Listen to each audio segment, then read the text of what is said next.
السلام علیکم ورحمۃ اللہ وبرکاتہ نحمد ونصلی علی رسول الکریم۔ جامعہ انواری حیدرآباد باب العلم انواری ایجوکیشنل سوسائٹی کی جانب سے تحبی شریف کی درس کا سلسلہ جاری ہے۔ جیسا کہ ہم نے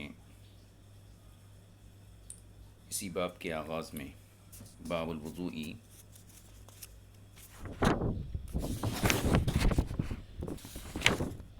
باب اکلی ما غیرت النار هل یوجب الوضوء ام لا، اس باب کے ابتدائی حصے کو ہم پڑھ چکے ہیں۔ صاحب کتاب نے باب کے آغاز میں جو ہے مذہب مرجوح کے دلائل کو پیش کیا، یعنی جن حضرات کا یہ کہنا ہے کہ آگ پر پکی ہوئی چیز سے وضو ٹوٹ جاتا ہے، ان کے دلائل کو باب کے آغاز میں ذکر کیا۔ پھر اس کے بعد دوسرے درجے میں جو ہے جو مذہب راجح ہے فریق ثانی کے دلائل کو پیش کیا، اور ان روایتوں کو پیش کیا جن سے یہ واضح ہوتا ہے کہ آگ پر پکی ہوئی چیز سے وضو نہیں ٹوٹتا ہے۔ اب مذہب راجح کی روایات نقل کرنے کے بعد فرماتے ہیں، اب یہ روایتیں جو مذہب راجح سے نقل کی ہیں یہ ابن عباس، حضرت جابر، ابو رافع اور کچھ ازواج مطہرات سے۔ ان تمام روایتوں کو نقل کرنے کے بعد صاحب کتاب جو ہے تبصرہ فرماتے ہیں، ففی هذه الآثار ما ينفی ان يكون اکل ما مست النار حدثا۔ یہاں سے ہم اپنے سبق کو آج شروع کرتے ہیں، یعنی یہ تمام حدیثیں جو ابھی گزری، یعنی جن میں یہ بتایا گیا کہ رسول پاک صلی اللہ علیہ وسلم نے آگ پر پکی ہوئی چیز کو تناول فرمایا اور اس کے بعد وضو نہیں کیا اور نماز ادا فرمائے۔ ففی هذه الآثار ما ينفی ان يكون اکل ما مست النار حدثا، تو ان آثار میں اس بات کی نفی ہوتی ہے کہ آگ پر پکی ہوئی چیز کا کھانا یہ حدث ہے، یعنی یہ حدیثیں اس بات پر دلالت کرتی ہیں کہ آگ پر پکی ہوئی چیز کا کھانا یہ حدث نہیں ہے، ناقض وضو نہیں ہے۔ کیوں؟ لأن رسول اللہ صلی اللہ علیہ وسلم لم یتوضأ منہ، کیونکہ حضور صلی اللہ علیہ وسلم نے آگ پر پکی ہوئی چیز کھانے کے بعد وضو نہیں فرمایا ہے۔ وقد یجوز، اب یہاں سے فریق اول کی پیش کردہ حدیثوں کا ایک جواب دے رہے ہیں، یعنی جن حدیثوں میں یہ آیا ہے کہ حضور نے آگ پر پکی ہوئی چیز کو کھایا اور اس کے بعد وضو کیا یا پھر وضو کرنے کا حکم دیا، تو گزشتہ یعنی باب کے آغاز میں فریق اول کی تائید میں جو حدیثیں ذکر کی گئی تھیں ان میں جو وضو کرنے کا حکم ہے اس کے بارے میں بیان فرماتے ہیں کہ ممکن ہے کہ وہاں وضو سے مراد شرعی وضو نہ ہو بلکہ لغوی وضو مراد ہو، اور لغوی وضو یعنی ہاتھوں کا دھونا مراد ہو۔ تو اگر ان حدیثوں میں لغوی وضو مراد لے لیتے ہیں اور ہماری پیش کردہ حدیثوں میں شرعی وضو مراد لیتے ہیں تو ایک فائدہ تو یہ ہے کہ دونوں قسم کی حدیثوں میں کوئی تعارض نہیں رہے گا۔ ٹھیک ہے، اس کو پہلے دیکھ لیجیے۔ وقد یجوز ان یکون ما امر به من الوضوء فی الآثار الاول هو وضوء الصلاۃ، اور یہ بھی ممکن ہے کہ شروع کے آثار میں جس وضو کا حکم دیا گیا ہے ہوا وضوء الصلاۃ، یہ بھی ممکن ہے کہ وہ نماز کا وضو ہو۔ وَيَجُوزُ أَن يَكُونَ هُوَ غَسْلُ الْيَدِ لَا وُضُوءُ الصَّلَاةِ، اور یہ بھی ممکن ہے کہ وہاں ہاتھ دھونا مراد ہو اور نماز کا یعنی شرعی وضو مراد نہ ہو۔ مطلب یہ ہے کہ جن حدیثوں میں وضو کرنے کا حکم دیا گیا ہے آگ پر پکی ہوئی چیز کو کھانے کے بعد، ان حدیثوں میں دو قسم کے احتمالات ہیں۔ ایک احتمال تو وہی ہے جیسا فریق اول نے سمجھا ہے کہ وہاں وضو سے مراد شرعی وضو ہے، اور دوسرا احتمال وہ ہے جس کو صاحب تحاوی نے بیان کیا کہ وہاں وضو سے مراد لغوی وضو ہو۔ یہ دونوں احتمال ہیں۔ الا، پھر فرماتے ہیں الا انہ قد ثبت عنہ بما روینا، لیکن ہماری روایت کردہ احادیث یعنی ہم نے جو حضور سے حدیثیں روایت کی ہیں ان سے یہ ثابت ہو چکا ہے انہ توضا و انہ لم یتوضا، کہ حضور نے وضو کیا بھی ہے اور حضور نے وضو نہیں بھی کیا ہے۔ یعنی ہم نے اپنی سند سے جن حدیثوں کو ذکر کیا باب کے آغاز میں جن حدیثوں کو ذکر کیا ان سے یہ ثابت ہوا کہ حضور نے آگ پر پکی ہوئی چیز کھانے کے بعد وضو کیا، اور دوسری فصل میں یعنی مذہب راجح کی تائید میں جن حدیثوں کو پیش کیا ہم نے اپنی روایت سے، ان سے یہ ثابت ہوا کہ رسول پاک صلی اللہ علیہ وسلم نے آگ پر پکی ہوئی چیز سے وضو نہیں کیا ہے۔ تو اس کا پھر سے خلاصہ سن لیجیے۔ ایک جواب تو یہ ہے کہ ان احادیث میں وضو سے مراد لغوی وضو ہو، ٹھیک ہے۔ دوسرا جواب یہ ہے جو خود آپ ارشاد فرماتے ہیں کہ حضور سے دونوں عمل ثابت ہیں، یعنی اگر باب کے آغاز کی حدیثوں سے شرعی وضو لیا جائے اور دوسری فصل کی حدیثوں سے بھی یہی لیا جائے کہ آپ نے مما مست النار کو کھانے کے بعد شرعی وضو نہیں کیا ہے، اور یہ دونوں چیزیں، دونوں قسم کی روایتیں ثابت ہیں، تو اب دو قسم کی حدیثیں ہمارے سامنے جمع ہو گئیں۔ ایک وہ احادیث ہیں جن میں وضو کرنے کا حکم ہے، اور ایک وہ احادیث ہیں جن میں وضو نہیں کرنے کا حکم ہے۔ تو اب کیا طریقہ ہے؟ پہلا طریقہ تو تطبیق تھی۔ تطبیق کی صورت کیا ہے کہ وہاں لغوی وضو مراد لے لیجئے اور ہماری پیش کردہ حدیثوں میں شرعی وضو مراد لے لیجئے۔ اگر یہ تطبیق نہیں کر سکتے تو پھر دوسری صورت یہ ہے کہ ایک قسم کی روایتوں کا نسخ ثابت کیا جائے، تو اسی کو فرماتے ہیں فَأَرَدْنَا أَن نَعْلَمَ مَا الْآخِرُ مِنْ ذَلِكَ۔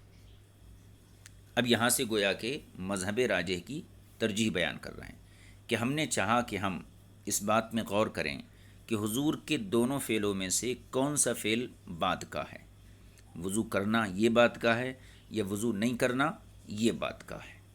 یعنی آگ پر پکی ہوئی چیز کو کھانے کے بعد حضور سے دو قسم کے عمل مروی ہیں، ایک یہ ہے کہ آپ نے وضو کیا اور ایک یہ ہے کہ آپ نے وضو نہیں کیا۔ تو اب ہماری کوشش یہ ہے کہ ہم غور کر کے یہ پتہ لگائیں کہ حضور کا آخری عمل کیا تھا۔ اس کوشش کا فائدہ کیا ہے؟ اس کوشش کا فائدہ یہ ہوگا کہ جب ہمیں یہ پتہ چل جائے گا کہ فلاں عمل آپ کا آخری عمل ہے تو پھر اس کو ناسخ قرار دیں گے اور پہلے والے عمل کو منسوخ قرار دے دیں گے۔ اب اس سلسلے میں امام طحاوی نے کچھ حدیثیں ذکر کی ہیں۔ سب سے پہلے حضرت جابر کی حدیث ذکر کی ہے، اس کے بعد حضرت ابو ہریرہ کی حدیث ذکر کی ہے۔ ان دو روایتوں سے یہ ثابت کیا امام طحاوی نے کہ حضور کا جو بعد والا عمل ہے وہ وضو نہ کرنا ہے۔ دیکھیے حدیث کو سند کے ساتھ دیکھ لیجیے۔ فرماتے ہیں فَإِذَا ابْنُ أَبِي دَاوُودَ وَأَبُو أُمَيَّةَ وَأَبُو زُرْعَةَ الدَّمِشْقِيُّ قَدْ حَدَّثُونَا۔ 1 2 3 ان تینوں حضرات نے ہم سے حدیث بیان کی اور تینوں نے کہا حدثنا علی بن عیاش قال حدثنا شعیب بن ابی حمزة عن محمد بن المنکدر عن جابر بن عبداللہ رضی اللہ تعالی عنہما۔ یہ حضرت جابر کی روایت ہے۔ قال حضرت جابر فرماتے ہیں کان آخر الامرین من رسول اللہ صلی اللہ علیہ وسلم ترک الوضوء مما مست النار۔ حضور اکرم صلی اللہ علیہ وسلم کے دو کاموں میں سے آخری کام یہ تھا کہ مما مست النار سے وضو کرنا آپ نے ترک کر دیا تھا، چھوڑ دیا تھا۔ دوسری حدیث دیکھیے حدثنا محمد بن خزیمہ قال حدثنا حجاج قال حدثنا عبد العزیز بن مسلم عن سہیل بن ابی صالح عن ابیہ عن ابی ہریرہ ان رسول اللہ صلی اللہ علیہ وسلم، حضرت ابو ہریرہ رضی اللہ تعالی عنہ سے مروی ہے، آپ فرماتے ہیں ان رسول اللہ صلی اللہ علیہ وسلم اکل ثور اقط، حضور اکرم صلی اللہ علیہ وسلم نے پنیر کا ٹکڑا کھایا، فتوضا اور اس کے بعد آپ نے وضو کیا، ثم اکل بعدہ کتفا، اس کے بعد آپ نے بکری کے شانے کا گوشت کھایا، فصلی اور آپ نماز پڑھے، ولم یتوضا لیکن آپ نے وضو نہیں کیا، یعنی بکری کا گوشت کھانے کے بعد آپ نے وضو نہیں کیا۔ یہ دو روایتیں ہیں، ایک حضرت جابر کی اور دوسری روایت حضرت ابو ہریرہ کی۔ ان دونوں روایتوں سے ایک بات تو واضح ہو گئی کہ حضور کے دونوں عمل تھے، مما مست النار سے وضو کرنا بھی ہے، وضو نہیں کرنا بھی ہے، لیکن جو آپ کا آخری کام تھا وہ یہ تھا کہ آپ نے آگ پر پکی ہوئی چیز سے وضو کرنا ترک فرما دیا تھا۔ امام طحاوی کا تبصرہ دیکھیے